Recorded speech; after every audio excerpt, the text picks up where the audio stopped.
Good evening to all. तो सभी RS 2021 के एस्पिरेंट्स को शुभकामनाएं एग्ज़ाम के लिए। और उससे पहले कुछ बातें जो आपसे करनी थी, क्योंकि बहुत से स्टूडेंट्स थे जो मैसेज कर रहे थे, फ़ोन कर रहे थे कि सर कट ऑफ क्या जाएगी, कितने क्वेश्चन करने चाहिए मिनिमम। तो देखिए, इस तरह से कुछ भी नहीं कहा जा सकता है।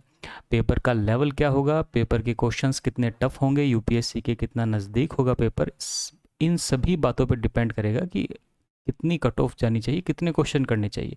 तो आप अपने दिमाग में पहले से कुछ प्री प्लान लेके ना चलें कि हमें 150 क्वेश्चन में से कम करके ही आने हैं, 90 क्वेश्चन, 100 क्वेश्चन कम से कम करके ही आने हैं।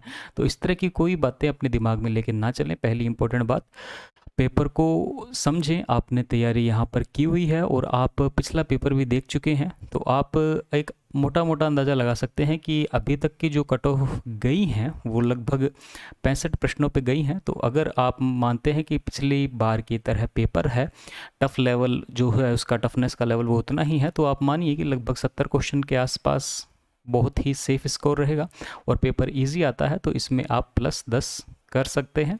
ठीक है, ये भी डिपेंड करता है सिचुएशंस पे। तो इस तरह के पहले से भी किसी प्री माइंड सेट के हिसाब से नहीं जाइए कि नहीं मुझे तो इतने ही क्वेश्चन करने हैं।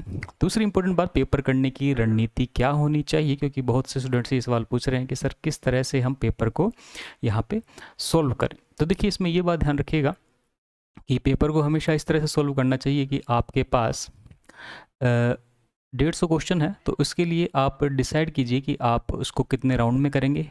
फर्स्ट राउंड में वो क्वेश्चन कीजिए जिनके बारे में आप श्योर हैं, और वहाँ पर आप अगर अपना स्कोर 50 ले जाते हैं, 40 ले जाते हैं, जो भी आपका स्कोर है, तो उसके बाद फर्स्ट राउंड में ही उन्हीं क्वेश्चंस को छांट लीजिए जहाँ पर आपको दो आंसर में कन्फ्यूज़न है, या तो ए होगा या सी होगा, इस तरह से कोई भी।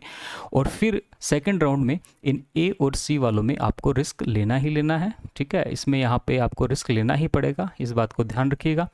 और रिस्क लेने की बात इसलिए कह रहा हूँ क्योंकि बिना रिस्क लिए आप सीधा फर्स्ट राउंड के अंदर ही इतना अटैम्प्ट नहीं कर पाएंगे कि आप कट ऑफ को क्रॉस कर जाएं। तो हमेशा रिस्क लें तो तभी लें जब आपको दो आंसर के अंदर कन्फ्यूजन हो कि या तो ए होगा या सी होगा। और जितने भी ऐसे क्वेश्चन हो, चाहे आपके 30 क्वेश्चन हो चाहे 40 क्वेश्चन हो, तो रिस्क लें तो ऐसे सभी क्वेश्चन में लें। हाँ, कहीं पे कन्फ्यूजन आपके 3 में है, ए होगा, बी होगा या सी होगा, या बी, सी या डी होगा, तो वहाँ पे आपको रिस्क नहीं लेनी चाहिए।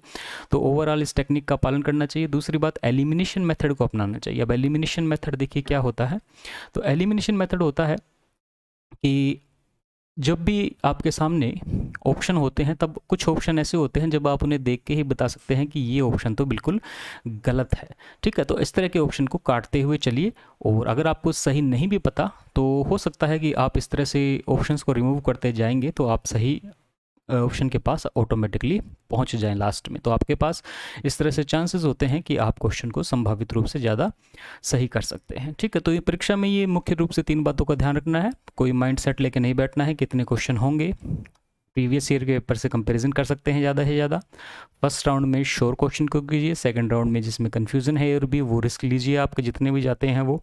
ठीक है, ए बी सी में रिस्क नहीं लेना है। और तीसरी बात, सबसे इंपॉर्टेंट बात है कि जब भी आप यहाँ पे क्वेश्चंस को करने लगें, तो आपको किसी भी तरह से अगर शुरुआत के क्वेश्चन नहीं आ रहे हैं, देखिए कई बार क्या होता है, अलग अलग सीरीज़ होती हैं ABCD, तो हो सकता है कि किसी सीरीज़ में शुरुआत के क्वेश्चन कठिन हो और बाद के क्वेश्चन आसान हो। तो शुरुआत के अगर क्वेश्चन आपको 10-5 नहीं आ रहे, तो आप उन पेजेस को छोड़ दीजिए, बीच में से शुरू कर दीजिए। जो आपके फेवरेट सब्जेक्ट्स हैं, ज्योग्राफी, साइंस, इकोनॉमिक्स, कहीं से भी शुरू कर दीजिए। आप उस ऑप्शन को छोड़ सकते हैं शुरुआत के, और बाद में जब लास्ट में आएंगे तब आपसे वो क्वेश्चन भी हो जाएंगे। तो कभी भी पहले जो क्वेश्चन नहीं आ रहे हैं उन्हें करने का प्रयास मत कीजिए, इससे आपका जो माइंड सेट है वो बड़ा प्रभावित होता है।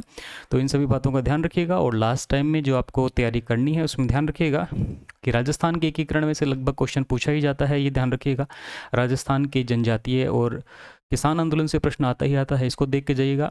राजस्थान की जो आर्थिक समीक्षा है उसका जो पहला पेज है, जिसमें 2017-18 से लेकर 19-20 या 20-21 तक के आंकड़े हैं, जो कि आपकी प्रचलित कीमतों और स्थिर कीमतों पर जीडीपी और शुद्ध जो नेट जीडीपी है, जिनके आंकड़े हैं, उन आंकड़ों का कंपैरिजन जरूर देख के जाइएगा।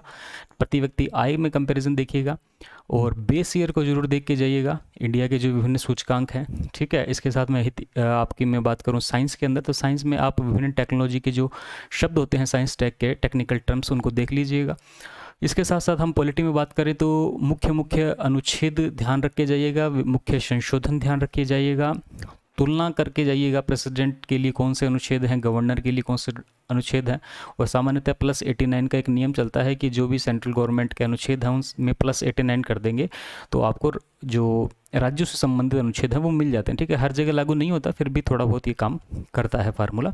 इसके अलावा आपको और ज्योग्राफी में आपको ध्यान रखना है जो सीमावर्ती ज़िले हैं राजस्थान के, इंडिया में जो हमारे पड़ोसी देश हैं उनके साथ कौन से राज्य लग रहे हैं। तो ये बेसिक चीज़ें हैं जहाँ से क्वेश्चन आते ही आते हैं, इनको ध्यान रखिएगा। और स्वतंत्रता संग्राम के अंदर जो विभिन्न कार्यकाल रहे हैं वायसराय के, उनको ध्यान रखिएगा यहाँ पे उनके काल में क्या क्या हुआ। ठीक है, तो इस तरह से कुछ इंपॉर्टेंट बातें हैं जिन्हें आप कल के दिन देख सकते हैं। तो आज के लेक्चर में आपको इतनी ही सूचना देनी थी। तो चलिए आप सभी को बेस्ट ऑफ लक, मिलते हैं नेक्स्ट वीडियो में, तब तक थैंक यू।